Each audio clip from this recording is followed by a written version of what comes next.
Good morning, everyone, and welcome to Open the Gates of Righteousness. It's such a beautiful morning. The sun is shining, and we just give the Lord Jesus all the praise for His mercies on you every morning. And we can just praise and worship Him, for He is a faithful God. He is faithful and worthy to be praised and to be glorified. I'm so thankful this morning that I have the Word of God, that I have the truth in my heart, and I have the Holy Spirit that helps me to overcome through very difficult situations. I'm so thankful that I have a heavenly family, and I'm part of the family of God the Father, of Jesus Christ the Son, and of the Holy Spirit. This morning I just quickly want to come up and share about the creative power of the Word of God. And this Word is such a powerful force. The Bible says the spoken Word of God that's being spoken to perform. It will go out and it will perform, and it will not return void. That is the power of the Word, the creative power of the Word. This week I was speaking to my daughter, and we were sharing about the creative power of the Word of God. And I love the Word of God, and I love to read it with the eyes, through the eyes of the Holy Spirit, always asking the Holy Spirit to show me and to open the Word, and not according to my own desires, but to hear the will of God, to increase in the knowledge of the will of God. That Paul says that is one of his prayers. He prayed that we would increase in the knowledge of God.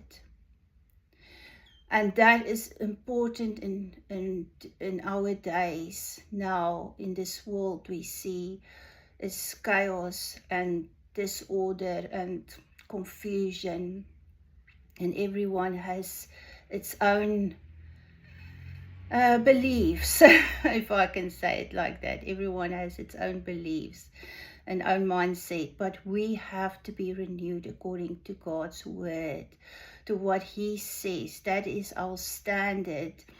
And I was speaking to my daughter, and I said to her, in the beginning God said, let there be light. The earth was void, and darkness was on the face of the deep, and there was chaos. And the Spirit of God was hovering on the face of the waters. And the first time we see that God the Father came on the scene is when He said, He spoke. He spoke and He said, let there be light. And there was light, and the light was good. And that light came to us in the manifestation of Jesus Christ. He was that spoken word, spoken by the Father in the beginning of creation, and He came and He manifested God the Father. So this morning I just want to share that how powerful that word is. In Hebrews it says it's a two-edged sword that divides between soul and spirit, and is a discerner of the thoughts and the hearts of man. You cannot lie to God, and your heart cannot lie to God. It's laying bare, naked before Him. That word, when it penetrates, it divides, it split the soul from the spirit. Our soul is our will, and our emotions and our decision making comes through the soul. That's why it's so important that we are being renewed according to the knowledge of God. Paul says that you may grow in the knowledge of God, that you might grow to know the will of God. And how would we know the will of God? Through the Word, through this Word. And that Word is powerful, creative force. That Word spoken through you. I mean, we're just living in a body. This body one day will go to the ground. And if the Lord Jesus comes, it will be changed into a new body. But the real person, your spirit, lives inside of you.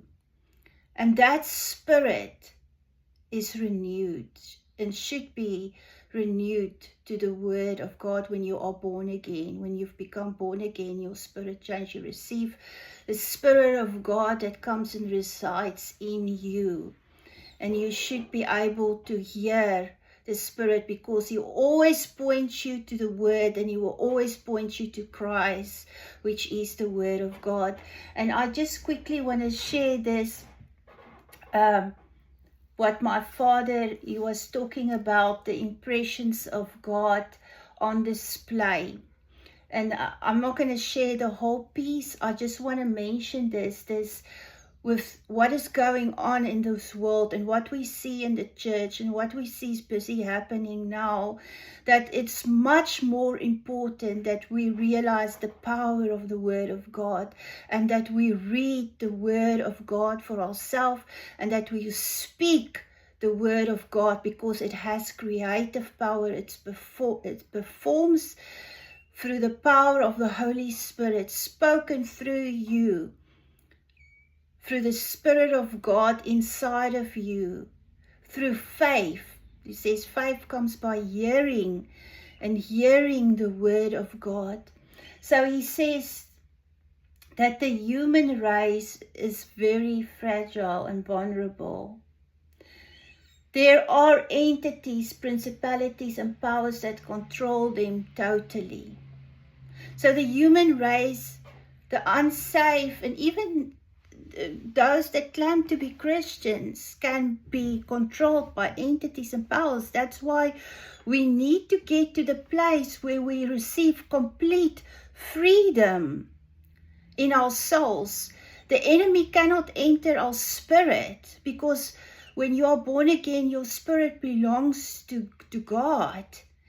Spirits belongs to God. The enemy cannot reach the spirit, but he can influence your soul. And he always comes with the flesh.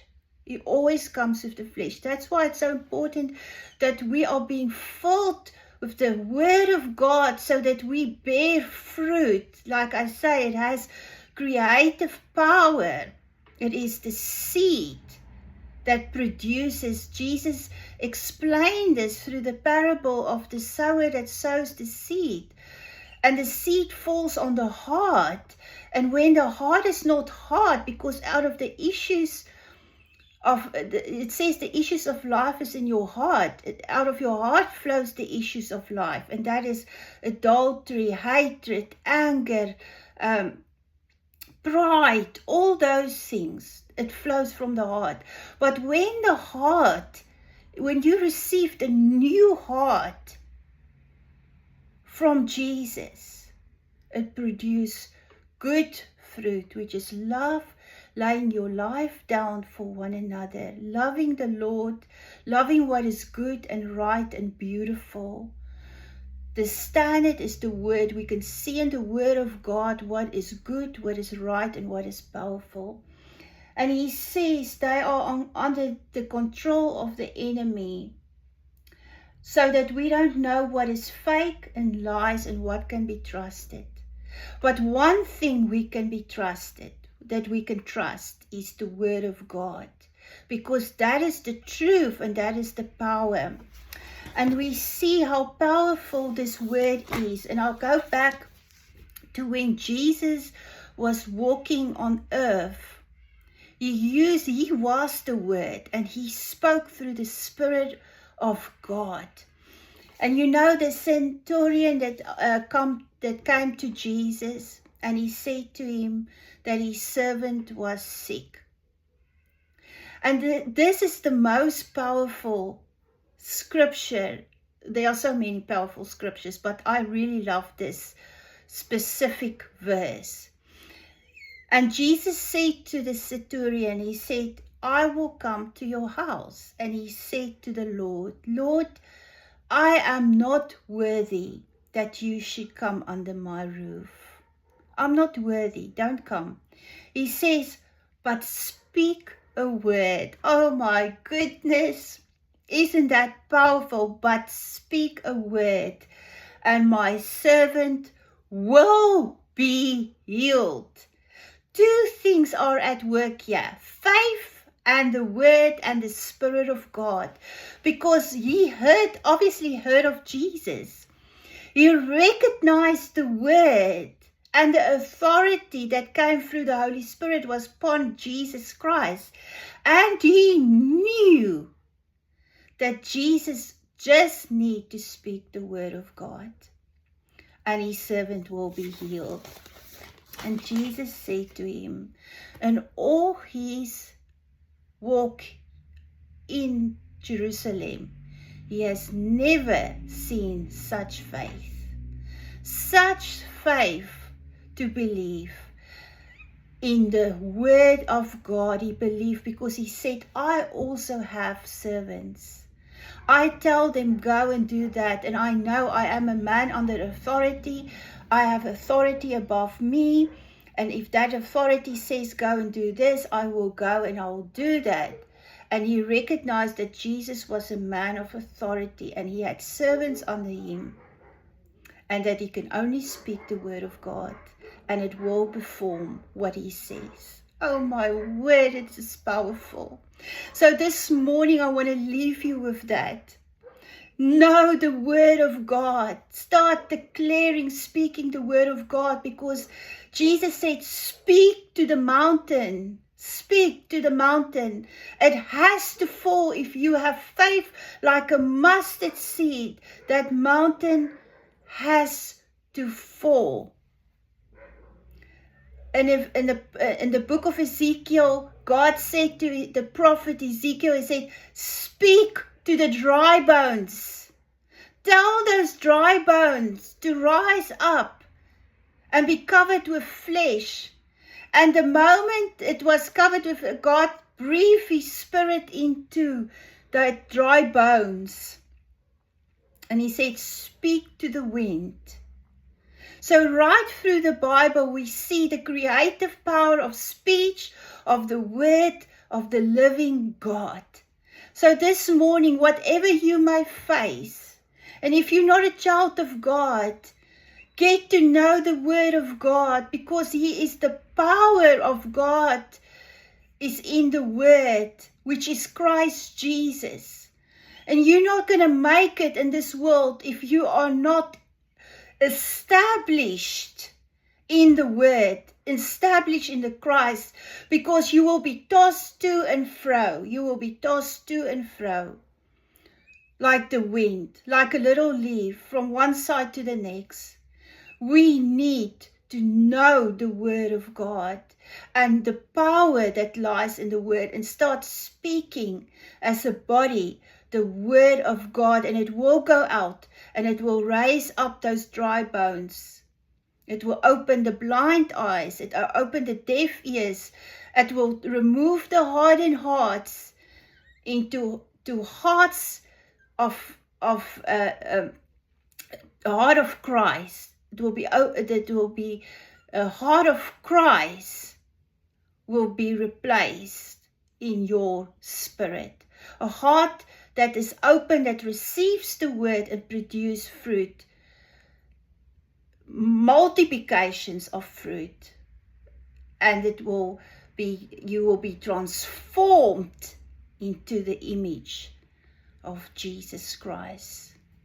And when the Lord Father God looks at us, he does not see us, he sees the word Jesus Christ.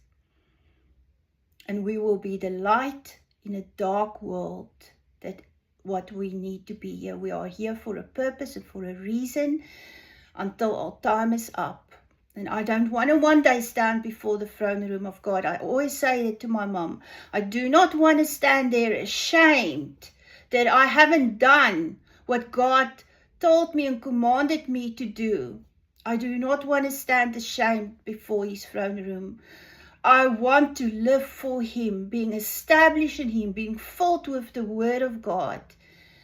and always open for correction, because that is being a son and a daughter of the Most High God. Well, I wish you all a happy week. Be blessed and grow in the Word of God. Praise the Lord. Have a wonderful week.